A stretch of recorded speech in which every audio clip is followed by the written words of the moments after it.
Gold, trusted gold buyers. మీరు తాకట్టు పెట్టిన బంగారాన్ని విడిపించి ఈ రోజు ఉన్న మార్కెట్ ధరకు కొనబడను.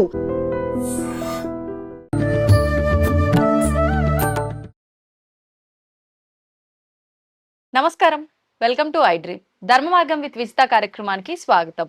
ప్రస్తుతం మనతో పాటు ఉన్నారు శ్రీ శ్రీ శ్రీ ఆనంద శివకామేశ్వరి సన్నిధాన వ్యవస్థాపకులు శివకామేశ్వరి ఆనందమయ్య అమ్మగారు. ఇప్పుడు అమ్మతో మాట్లాడి మరిన్ని విషయాలు తెలుసుకుందాం. నమస్కారం అమ్మా. శ్రీమాత్రే నమః. శ్రీమాత్రే నమః.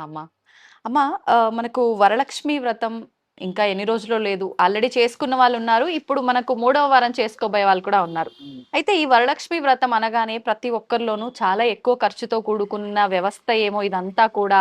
అంటే ఇప్పటి వరకు చేసుకొని వాళ్ళు ఈ ఆలోచన వస్తుంది. నిజంగా అమ్మవారిని ఉద్దేశించి చేసుకోవాలని ఎవరికన్నా ఇంట్రెస్ట్ ఉన్నా కూడా, అమ్మో ఇంత ఖర్చు మనం ఎక్కడ పెడతాము అని చెప్పి దూరంగా ఉండిపోయే వాళ్ళు కూడా ఉన్నారు పూజ చేసుకోకుండా. అంటే చాలా తక్కువ బడ్జెట్ లో అందరూ కూడా చాలా సంతృప్తిగా భక్తితో ఈ పూజ చేసుకునే విధానం ఏదైనా ఉంటే వివరించండి. తప్పకుండా తెలియజేస్తానమ్మా. యాదేవి సర్వభూతేషు లక్ష్మీ రూపేణ సంస్థిత.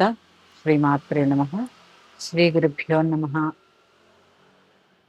చాలా తక్కువ ఖర్చుతో వరలక్ష్మి వ్రతం, నేను ఒక 150 రూపాయల ఖర్చుతో వరలక్ష్మి వ్రతం చేసుకోవచ్చని ఇంతకు ముందు చెప్పడం జరిగింది కొన్ని. ఓకే, ఖచ్చితంగా చేసుకోవచ్చు అమ్మ. ఎలా అంటే 150 రూపాయల అంత తక్కువ ఖర్చుతో వీలవుతుందా నిజంగా?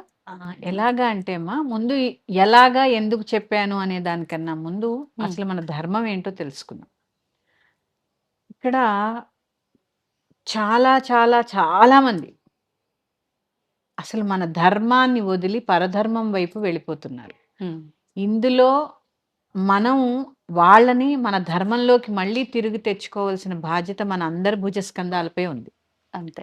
చాలా మంది పూజలంటే చాలా నియమనిష్టలు, అలాగే చాలా ఖర్చుతో కూడుకున్నవి, శ్రమతో కూడుకున్నవి అని చెప్పి సామాన్యులు, నేను చెప్పేది ఉన్నత వర్గం వారి గురించి కాదు, డబ్బు ఖర్చు పెట్టగలిగే వారి గురించి కాదు. ఎందుకంటే ఇప్పుడే చెప్పాను, నేను ఏం చెప్పినా మన ధర్మాన్ని కాపాడే విధంగానే ఉంటాయి. సామాన్యులు మళ్ళీ తిరిగి మన ధర్మంలోకి రావాలి అంటే మనం కొంత వాళ్ళని ఎడ్యుకేట్ చేస్తూ ఉండాలి. అవునమ్మా. పూజ అంటేనే భయం వేసేలా ఉంటే ఎవరు చేసుకుంటారమ్మా? అంతే కదా కదా, అందరికీ అవకాశం ఉండాలి కదా అంత ఖర్చు పెట్టడానికి. ఇప్పుడు పూజ అంటే అన్ని వర్గాల వారికి చెందింది కదా. ఎక్కడి నుంచి? మన ఉన్నత వర్గం నుంచి మన ఆఖరికి పారిశుద్ధ కార్మికుల దగ్గర నుంచి ప్రతి స్త్రీ వరలక్ష్మి వ్రతం చేసుకోవాలి. అవునమ్మా. ఇప్పుడు వాళ్ళు వేలల్లో ఖర్చు పెట్టి పూజ చేయగలరా? చేయలేరు. చేయలేక ఏం చేస్తున్నారు? మతం మారిపోతున్నారు. వాస్తవం. అంటే ఈ పూజలు చేయాలంటే ఖర్చు ఎక్కువ, నియమాలు పాటించాలి, మళ్ళీ పాటించకపోతే అదేమన్నా మళ్ళీ దోషము, ఇలాంటి భయాలు మూఢనమ్మకాలు ఎక్కువ. తెలుసమ్మా, పక్కింటి వాళ్ళు బాగా చేసుకున్నారు, మనం చేసుకోలేకపోయాం, ఇవన్నీ మనకి ఎందుకు వచ్చిన తలనొప్పులు. అవును అని ఏం చేస్తున్నారు అంటే స్లోగా మన ధర్మాన్ని వదిలి పక్క ధర్మాన్ని పట్టుకుని వేళ్లాడుతున్నారు, అక్కర్లేని ధర్మాల వైపు వెళ్ళిపోతున్నారు. అవునమ్మా, వాస్తవం. ఇక అలాంటి పరిస్థితి ఇంకా ఇక్కడ అంటే చాప కింద నీరులా చాలా ప్రమాదంలో ఉన్నప్పుడు కూడా మనం నిజాన్ని నిర్భయంగా చెప్పకపోతే ఎలా అమ్మా? నేను చెప్పింది సామాన్యుల కోసం. డబ్బులున్న వాళ్ళు ఎన్నైనా ఖర్చు పెడతాను, ఏమైనా చేస్తారు, అంతే. ఇక 150 రూపాయల్లో పూజ చేయవచ్చా? ఖచ్చితంగా చేయవచ్చు. పూజకు కావాల్సిన సామాగ్రి ఏంటమ్మా? కొబ్బరికాయ, పసుపు కుంకుమ, పువ్వులు, అంతే కదా. అవును. చిన్న దండ, అంతే. ఇంతకు మించి ఏం కావాలి? అవును. వరలక్ష్మి వ్రతం అంటే ఏం కావాలి? ముందు కలశం ఏర్పాటు చేసుకోవాలి. అసలు ఎలా మొదలు పెట్టాలో ఒకసారి చెప్పాను ఇంతకు ముందు. కాస్త ఆవు పేడతో అలకాలి, చిన్న పీట వేయాలి, కొన్ని బియ్యం పోయాలి, దాని మీద కలశం పెట్టాలి, పంచపల్లవాలు ఏర్పరచాలి, ఇంతే కదా నేను చెప్తా. చెప్పినప్పుడు ఈ కలశం చెంబు మన దగ్గర ఇది వరకు ఉండనే ఉంటుందిగా. అవును. ఎవరి దగ్గర ఏది వీలైతే అదే పెడతారు, అంతే కదమ్మా. లేదా ప్రతి సంవత్సరం కొత్తది కొనుక్కోవాలని నియమం ఎక్కడా లేదు కదమ్మా. అవును, లేదు కదా.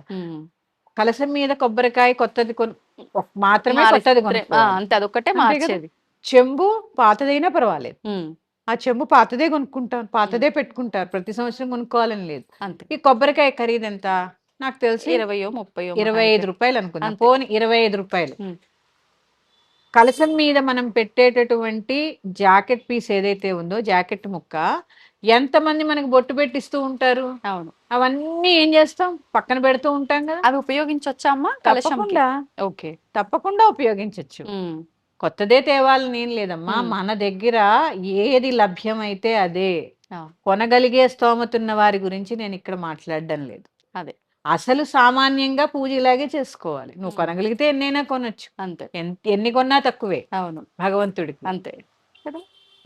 పోనీ జాకెట్ ముక్క కొనుక్కున్నా ఎంత ఉంటుందమ్మా? 50 నుంచి 60 రూపాయలు ఒక జాకెట్. అంతే. ఎంత అయింది? 85 రూపాయలు. ఒక చటాక్ పువ్వులు 105 రూపాయలు.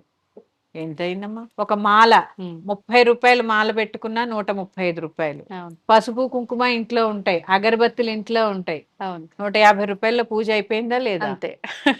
అయిపోయింది. ఒక అర డజన్ అరటిపళ్ళు పోనీ 200 వేసుకోండి. అవును, ఒక అర డజన్ అరటిపళ్ళు ఒక 35 నుంచి 40 రూపాయలు వేసుకోండి. ఎంత చూసుకున్నా 200 రూపాయల్లో లోపే సామాన్లన్నీ అయిపోయలేదా? అవును, ఇప్పుడు పూజ చేసుకోవచ్చా వద్దా? చేసుకోవచ్చు. మనం కల్పోక్త ప్రకారం యథావిధిగా కలశం పెట్టి పూజ చేసుకోవాలని మనకు చెప్పినప్పుడు ఇంతలోనే పూజ చేసుకోవచ్చు, ఎటువంటి చింత లేకుండా, మళ్ళీ చింత లేకుండా. అందరూ 2 రూపాయలకి పూజ చేసుకునేవారు, 5 రూపాయలు పూజ చేసుకోమని చెప్పేవారు.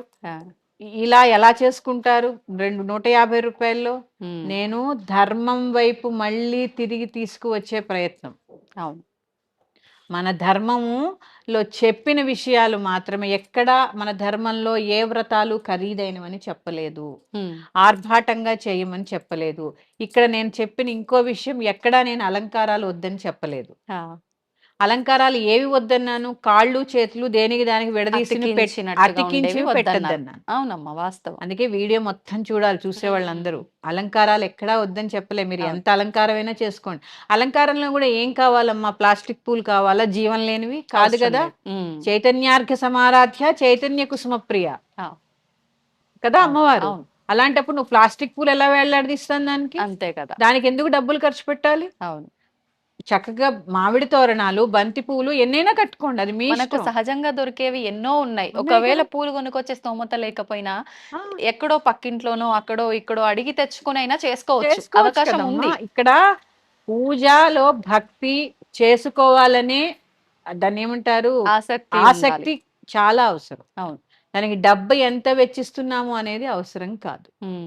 ఈ విషయంగానే సామాన్యులు కూడా పూజ చేసుకోవాలి అనే సంకల్పంతో నేను చెప్పినదే ఈ 150 రూపాయల పూజ పూర్తవుతుందని చెప్పడం అనమాట. నిజంగా కూడా అంతే అవుతుంది కదమ్మా. ఇక నివేదనకు వస్తే చాలా రకాలు చేయవలసిన పని లేదు కదా. వారికి స్తోమత లేరు, అన్నం వండుకుంటారు, అందులో ఇంత పెసరపప్పు, జీలకర్ర, ఉప్పు, మిరియాలు వేస్తే పులగం అయిపోయింది. ఓకే, అమ్మవారికి ఎంతో బెల్లం ఇంట్లో ఉంటుంది, లేదు ప్రతిరోజు టీ తాగడానికి పాలు కొనుక్కుంటాం కదా, అది ఇంత క్షీరాన్నం చేస్తారు. ఇది ఇప్పుడు ఖర్చుతో కూడుకున్న విధి విధానాలు ఏమున్నాయమ్మా ఇందులో? ఏమీ లేదు. అంటే మనం ఆడంబరంగా చెయ్యాలంటే లేనిపోని అన్ని కొనాల్సి ఉంటుంది కాబట్టి ఖర్చు. ఉన్న దాంట్లోనే మనం చేసుకోవాలంటే మీరన్నట్టుగా సరిపోతుంది, మీరన్న ఖర్చు. సామాన్యులు కూడా చేసుకోవాలమ్మా. భయపడే విధంగా పూజలు ఎప్పుడు ఉండకూడదు. ఇప్పుడు ఒకటే అమ్మా, నన్ను విమర్శించడం మానేసి ముందు తెలుసుకోవాల్సింది ఏంటి తెలుసా? మన ధర్మం వీడి పక్క ధర్మాలకు వెళ్ళిపోతున్న వాళ్ళని మన ధర్మంలోకి తెచ్చుకునే ప్రయత్నం చేయండి. నేను వాళ్ళందరినీ కూడా మనం ఉత్తేజపరిచి మళ్ళీ మన ధర్మంలోకి తెచ్చుకోవాల్సిన బాధ్యత మన అందరి మీద ఉంది. ధర్మో రక్షతి రక్షితః. ధర్మాన్ని నువ్వు రక్షిస్తే ధర్మమే నేను రక్షిస్తాను. అవునమ్మా. ఎందుకంటే అమ్మా చూడండి, ఈవేళ హిందువుగా ఉన్నవారు, ఇది టాపిక్ కాకపోవచ్చు కానీ తెలుసుకోవాలి అందరూ. అవును, ఈవేళ మా హిందువుగా ఉన్నవారు రేపు హిందువుగా ఉన్నారని గ్యారంటీ ఇవ్వగలరా? లేదు. పక్క ఇంట్లో ఉన్న మన హిందువులమే పక్క హిందూ మతం మారిపోతుంటే పట్టించుకోలేని స్థితిలో ఉన్నాం. ఇలాంటి పరిస్థితుల్లో కూడా ఒకళ్ళనొకళ్ళు విమర్శించుకోవడం మానేసి మన ధర్మం వైపు, మన ధర్మంలోకి తిరిగి తెచ్చుకునే ప్రయత్నం చేద్దాం. శ్రీమాత్రే నమః. ధన్యవాదాలమ్మా. తవ్వుతూనే శివలింగం. సరే, దాన్ని అట్లా కప్పేసేయండి, చూపించదండి. Is there. మూర్తి పూజ కాదు, సాక్షాత్ బ్రజేంద్ర నందన భగవాన్ ఉన్నారు మూర్తిలో. ఏమీ ఆశించకుండా ఆరాధించే వాళ్ళు కూడా ఉన్నారా ప్రభుజీ? నిజమైన భక్తి అంటే మనకు తెలియదు కాబట్టి